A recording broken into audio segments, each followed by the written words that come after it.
Vous avez posé une question sur le potentiel, n'est-ce pas, de la résistance. Je serai bref sur la question. Je vous dirai des généralités précises, ou comme vous voulez, n'est-ce pas, des précisions générales.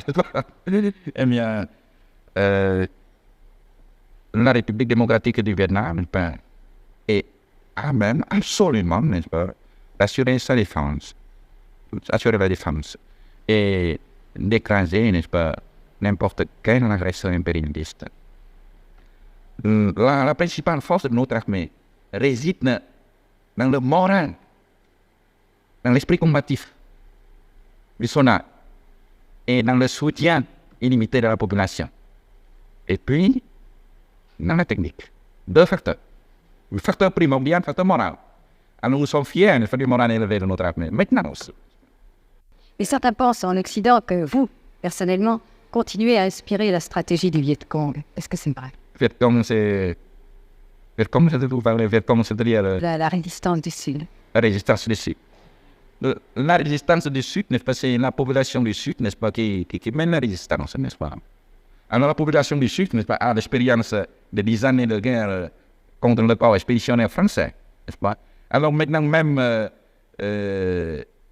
certains journalistes français, n'est-ce pas, et certains hommes politiques français donnent des conseils aux Américains, n'est-ce pas, que ça ne sera jamais résolu par la voie de la guerre. Alors vous comprenez que notre population, n'est-ce pas, a été imprégnée des expériences de la résistance. C'est la guerre populaire. C'est la guerre populaire. Avec des formes plus riches qu'auparavant. Et le moral du côté de l'ennemi, n'est-ce pas, très bas.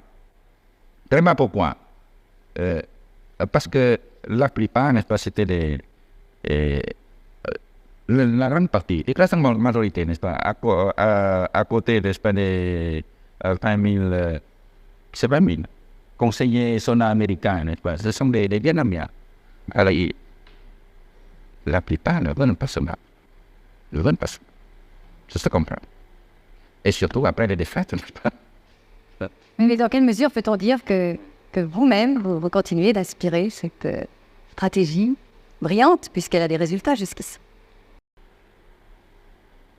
Je ne peux rien vous dire là-dessus.